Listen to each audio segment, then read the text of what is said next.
Anyone who says money doesn't make you happy hasn't given enough away. There's actually an enjoyment in finances when you begin to give. You learn what the scripture says, that it is more blessed to give than to receive.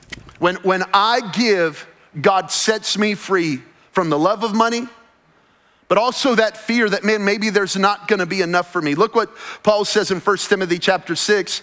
Command those who are rich in this present world not to be arrogant, not to put their hope in wealth, which is uncertain. I mean, it can come and go so quickly. But to put their hope in God, who richly provides us, watch this, with everything for our enjoyment.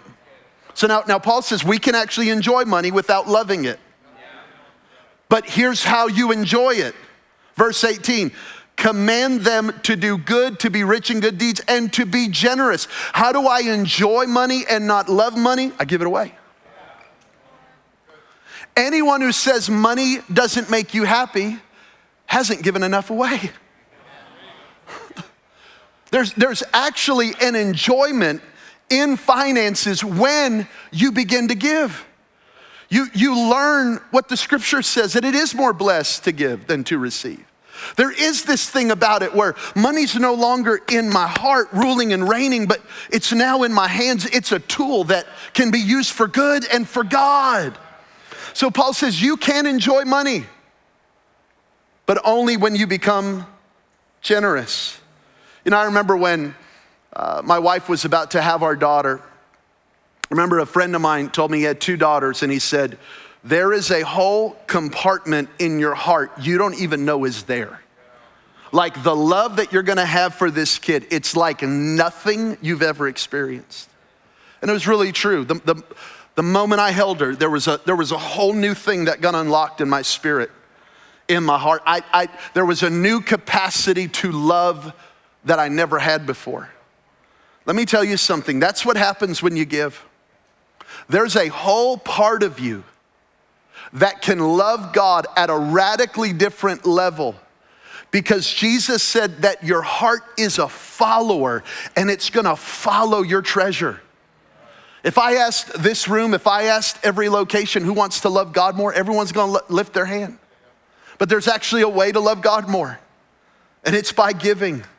So I do not pray my way out of greed, I give my way out of greed. I don't pray my way out of being fearful of not having enough. I give my way out of it. You know, I think about when God asked Abraham for Isaac. God never wanted Isaac. God wanted Abraham.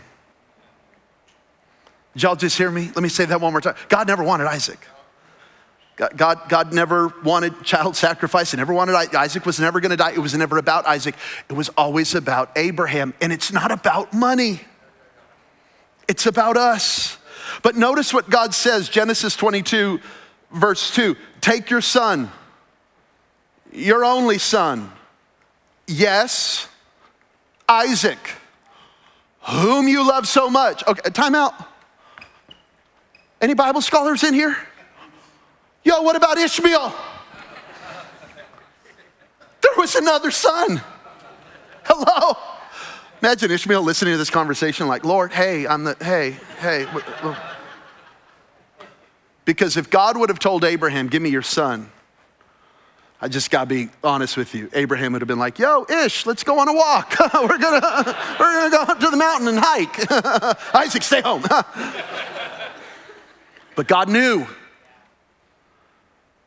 God knew what was in Abraham's heart, that what God wanted was Abraham. God did not want Isaac or Ishmael.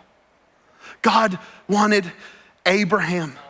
And listen, when Abraham surrendered to that, God showed himself to be a provider.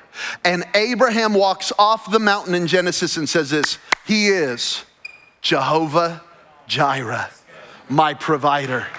You cannot give and not have a testimony of the provision of God. Does anybody know him as Jireh? This is the God that you serve. When you give, God doesn't take. When you give, God provides.